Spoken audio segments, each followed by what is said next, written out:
Sir अभी आपके देखा गया कि अभी जदयू के युवा अध्यक्षों का सर सभी जिला में चुनाव हुआ। सर क्या ये 2025 विधानसभा चुनाव शुरू कर दिया आप लोगों ने? देखिए, पार्टी है और पार्टी चुनाव लड़ती है। और नीतीश कुमार जो है कि फिर पलटी मारने वाले हैं, कभी कोई आ रहा है कि पलटी नहीं मारेंगे। सर आप इस पार्टी के सर युवा अध्यक्ष हैं, पूरे प्रदेश अध्यक्ष, आपसे जानना चाहेंगे सर कि क्या इसमें क्या सच्चाई है? देखिए, पलटी तो कभी हम लोग मारते हैं। जैसा कि एक चीज़ सर अभी देखा जा रहा है, बिहार में वर्तमान समय में बीपीएससी को लेकर के सर छात्र प्रोटेस्ट चल रहा है, लेकिन सर इसमें जो है कि सरकार की सर चुप्पी लगी हुई है इसके ऊपर, जो आपके पार्टी के जो मुखिया जी हैं। देखिए, सबसे पहले आपको बता दें, बीपीएससी एक ऑटोनॉमस बॉडी होती है, उसका अपना स्वायत्त, उसका संस्था है। जय हिंद साथियों, आप सभी का पहलेजा न्यूज़ यूट्यूब चैनल में हार्दिक अभिनंदन करते हैं। और दोस्तों अभी जो आप देख रहे हैं, हम अभी बिहार की राजधानी पटना में जदयू कार्यालय में हैं, और जो हमारे साथ शख्स बैठे हुए हैं, पूरे बिहार के युवा प्रदेश अध्यक्ष बैठे हुए हैं। नीतीश जी, आपका बहुत बहुत हार्दिक अभिनंदन करते हैं। चलिए, सबको आपके चैनल के माध्यम से सभी बिहारवासियों को और देशवासियों को 9 वर्ष की शुभकामनाएं। 2025 बिहार की तरक्की में और मजबूती मिले, इसके लिए भी ये वर्ष है। और नेता के जो कार्यकाल 25 से 30 का हमारा जो लक्ष्य है, उसके लिए भी कार्यकाल है। तो सबको हार्दिक बधाई और शुभकामनाएं। सर अभी आपके देखा गया कि अभी जदयू के युवा अध्यक्षों का सर सभी जिला में चुनाव हुआ। सर क्या ये 2025 विधानसभा चुनाव की शुरू कर दिया आप लोगों ने? देखिए, पार्टी है और पार्टी चुनाव लड़ती है। और चुनाव के तरीके के, चुनाव को जीतने के लिए, चुनाव में कैसे हम अपने आप को मजबूत करें, उसके लिए कार्यक्रम बनते रहते हैं। लेकिन बिहार में जिस तरह से नीतीश कुमार जी ने काम किया है, वो कोई खास समय नहीं है कि अब हम चुनाव की तैयारी करें। हमारा काम इतना अच्छा होता है, नेता का इतना विश्वास है लोगों पे, और लोग उन पे इतना प्यार मोहब्बत बरसाते हैं कि हमेशा जब भी नीतीश कुमार जी चुनाव में जाते हैं और एक प्रचंड जीत के साथ वापस सत्ता में आते हैं। अभी फिलहाल लोकसभा में आप देखिए, पीछे जो हुआ, उसमें बहुत लोगों ने कहा कि पार्टी ये हो जाएगी, पार्टी वो हो जाएगी। लेकिन पूरी जनता ने कहा नहीं, नीतीश कुमार है और नीतीश कुमार की पार्टी हमारे लिए बहुत काम की है। और उसको लोगों ने एनडीए गठबंधन को बहुत प्रचंड बहुमत दिया। और इस तरह से हमारी पार्टी 24 घंटे चुनाव की तैयारी में रहती है। कारण है कि हम लोग काम करते हैं, और चुनाव में जब जाते हैं तो काम हम लोग का ऑटोमेटिक है, जो लोगों के बीच में बोलता है कि काम बोलता है, जिसको कहते हैं नेता हमारे बोलते ज़्यादा नहीं है, काम में विश्वास दिलाते हैं, काम में विश्वास रखते हैं। और उन्होंने जो काम किया उसके अनुसार हमको वोट मिलता है। जैसा कि एक चीज़ें सर देखा ये जा रहा है कि अभी भारतीय मीडिया में जो एक नीतीश कुमार को लेकर के बहुत सारी बातें सर अफवाह उड़ रही है कि नीतीश कुमार जो है कि फिर पलटी मारने वाले हैं, कभी कोई आ रहा है कि पलटी नहीं मारेंगे।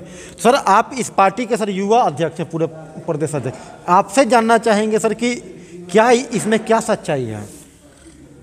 देखिए, पलटी तो कभी हम लोग मारते नहीं हैं जी।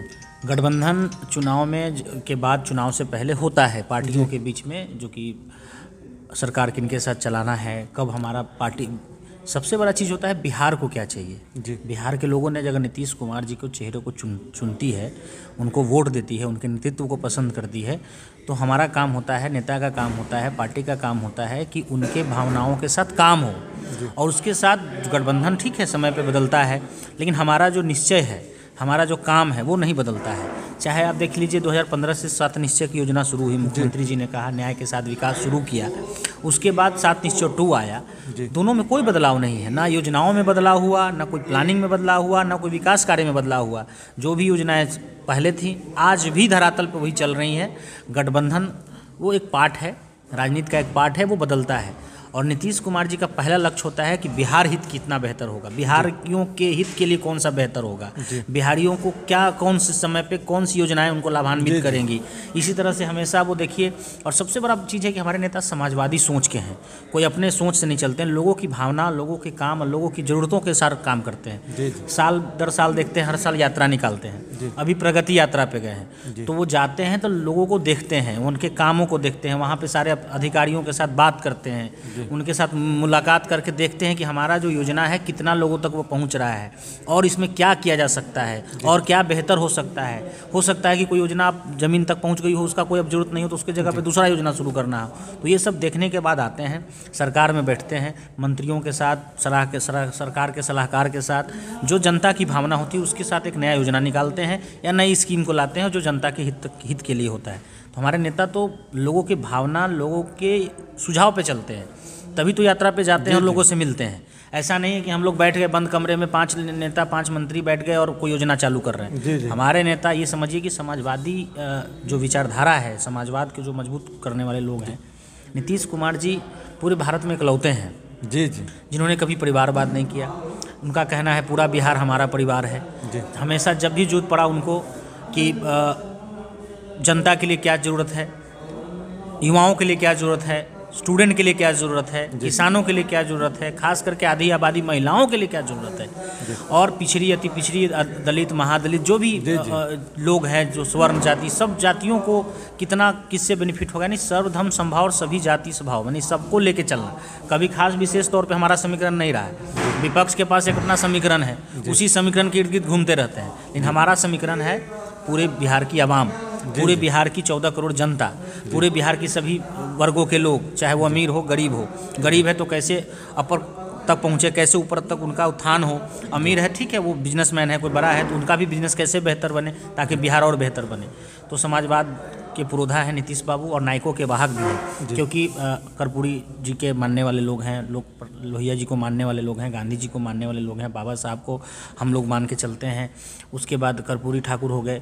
तो ये जितने भी हमारे महानायक हैं उनके अगर सच्चे वाहक जिनको कह सकते हैं आप, तो हम लोग हमेशा यूथ लोग बोलते हैं नायकों के वाहक।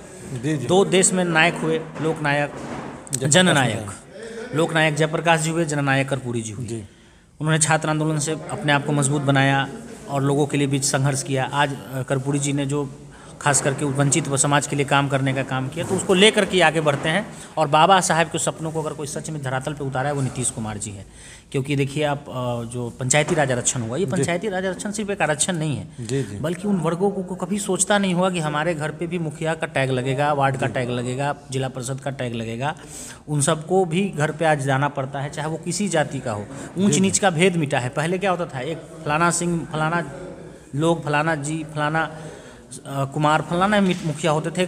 चलता था 10 साल 20 साल 30 साल चल रहा है, वही बन रहा है, एक मजबूत तबका बन रहा है। लेकिन आज तो एकदम जो सबसे शोषित है वो भी मुखिया बनता है, जिसको कभी लोग सोचता भी नहीं होगा।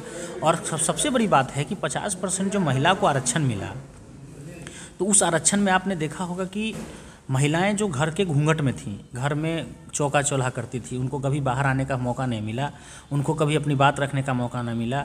और जो भी विकसित देश आप बोलते हैं, चाहे कोई भी फॉरेन में चले जाइए, तो जहाँ पे आधी आबादी आपकी पीछे रहेगी वो आगे नहीं बढ़ सकते हैं। तो आधी आबादी को बढ़ाने के लिए शिक्षा, रोजगार, 35% आरक्षण, और साथ ही साथ राजनीति में कैसे अपने आप को एक नेतृत्व बने, नेतृत्व कैसे पैदा हो राज्य में, उसके लिए उन्होंने महिलाओं को आरक्षण दिया। और आज स्थिति ये है, मुख्यमंत्री जी की सोच, जहाँ पे पहले इक्का दुक्का कहीं गलती से एक आध दो दिखते थे, आज देखिए 60% महिलाएं जो हैं वो हमारा नेतृत्व कर रही हैं, वार्ड का, पंचायत का, नगर निकाय का, मेयर बन के, मुखिया बन के। तो ये बहुत बड़ी उपलब्धि है। और बिहार जैसे राज्य के लिए, जहाँ पे समझिए कि बहुत सामाजिक पिछड़ापन था, आर्थिक पिछड़ापन था, कम संसाधन, एक अलग डायरेक्शन में होकर काम हुआ है, जिसको कह सकते हैं कि निगेटिव स्थिति में हम थे और आज हम पॉजिटिव स्थिति में हैं। आज हम बहुत ऊपरी स्थान पे जा रहे हैं। आज हमारी तुलना महाराष्ट्र, दिल्ली, साउथ के स्टेट, जो भी टॉप के स्टेट हैं 5-10 स्टेट, उसमें हमारा स्थान अब आने वाला है। तो 25 में जो नीतीश कुमार जी का जो लक्ष्य है कि हम टॉप के राज्य में आएँ, उसके लिए बहुत ज़रूरत है कि नीतीश कुमार की गति को और बल मिले, उनके कार्य को और बल मिले। और 25 में हमारी पार्टी बड़े मार्जिन के साथ जो लोकसभा के रिजल्ट हैं उससे भी आगे निकलते हुए हम लोग चुनाव जीत के आएंगे। जैसा कि एक चीज़ सर अभी देखा जा रहा है, बिहार में वर्तमान समय में बीपीएससी को लेकर के सर छात्र प्रोटेस्ट चल रहा है, लेकिन इनके ऊपर जो है कि कई प्रकार के नेता ही लोग पहुँचे कि कुछ लोगों ने हाईजैक करने का भी जो है आंदोलन को प्रयास किया। लेकिन सर इसमें जो है कि सरकार की सर चुप्पी लगी हुई है इसके ऊपर, जो आपके पार्टी के जो मुखिया जी हैं। देखिए, सबसे पहले आपको बता दें, बीपीएससी एक ऑटोनॉमस बॉडी होती है, उसका अपना स्वायत्त उसका संस्था है। वो सरकार के अधीन में, उन सरकार के जो प्लानिंग उनके साथ काम करती है, वो उनको तय करना है। और ख़ास करके देखिए, जो परीक्षाएं हुई हैं बिहार, तो सबसे पहले आपको बता दें कि बिहार में एक समय था कि बीपीएससी, आज 17वीं की बात हो रही है। बीपीएससी जब नीतीश कुमार जी सत्ता में आए तो कितने पीछे था, बैकलॉग कितना था, बहुत पीछे सबको आगे ला के 4-4 5-5 कर के एक साथ करके सबको पटरी पे लाया और इतना बैकअप दिया बीपीएससी को कि आप आगे बढ़िए। आप जो आपका जो संस्था है, जो बीपीएससी जो एग्ज़ाम कंडक्ट कराती है, जो लोगों को वैकेंसी करती है, आप उस पर आप जल्दी से उसको पूरा करिए। सरकार की जो हमारा वित्त देखना है, फाइनेंस देखना है, वो हम सब देखेंगे, सारी व्यवस्थाएं आपको देंगे। आज स्थिति ये हुआ है कि बिहार में हर साल बीपीएससी होते हैं, हर साल सारी वैकेंसी समय पे आती हैं। हमने रिकॉर्ड बनाया है, हमने रिकॉर्ड बनाया किस मामले में, हमने नियुक्ति पत्र बांटने में वर्ल्ड रिकॉर्ड बनाया। एक दिन में 1 लाख 20 हज़ार 24 हज़ार इतना नियुक्ति पत्र बांटा है, और लगातार बांटा है। ऐसा नहीं कि साल 2 साल पे एक बार बांट के बंद कर दिया, लगातार हर 2 महीने 1 महीने में आप देखते होंगे कि गांधी मैदान हो या कहीं विभाग हो, जिलों में हो, मुख्यालय में हो, नियुक्ति पत्र बांटी जा रही है। जी जी। तो ये काम हुआ है। हाँ, कुछ अगर छात्र जो आंदोलन कर रहे हैं उनकी एक मांग है, बीपीएससी का एक टीम है जो जांच कर रही है इन चीज़ों को। आज देखिए जो एग्ज़ाम सेंटर पे कुछ गड़बड़ी हुई तो सेंटर को क्लियर करके जो बच्चे छूट गए थे, अब एग्ज़ाम का बहिष्कार कि उनका एग्ज़ाम हो रहा है जी। तो एग्ज़ाम तो हो रहा है। अब देखिए सबसे बड़ा चीज़ है कि इतना बड़ा राज्य है, एग्ज़ाम होते हैं, अब कुछ गड़बड़ करने वाले लोग हैं, चूँकि देखिए उनको तो मुद्दा चाहिए जी। अब कूद पड़े छात्रों के साथ जी। उसमें कितने लोग स्टूडेंट हैं उनसे बात करिए। अभी आप जाइए हर ज़िले में आप जाइए, बहुत सारे लोगों से हमारी भी बात हुई है, बहुत सारे, चूँकि हम भी स्टूडेंट राजनीति से आए हैं और स्टूडेंट आज भी हैं, तो उन लोगों का कहना है कि नहीं कोई गड़बड़ी नहीं हुई थी हमारे सेंटर में, कहीं कुछ ऐसा नहीं है, कुछ ऐसी जगह पे हुआ, उसका जांच चल रहा है, जांच में जो आएगा वो सामने आएगा, और एग्ज़ाम हो रहा है आज, रिजल्ट भी जल्दी आएंगे, और आगे भी ऐसा जल्द से जल्द एग्ज़ाम होंगे। और जो सरकार का लक्ष्य है कि हम 10 लाख जो वादा करके आए थे, 10 लाख सरकारी नौकरी, उसको 12-14 लाख पे करने जा रहे हैं। जो हम लोग का 10 लाख रोजगार था उसको हम 20 लाख बढ़ा करके टोटल मिला करके 32-34 लाख की जो बात मुख्यमंत्री जी ने किया है वो भी हो रहा है।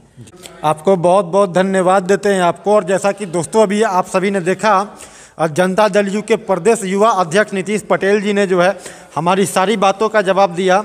और आप सभी को हमारा यह प्रयास कैसा लगा जनता दल यू पार्टी कार्यालय में आ कर के जो है कि सभी बातें पूछने का, आप सभी लोग कमेंट करके बताइएगा।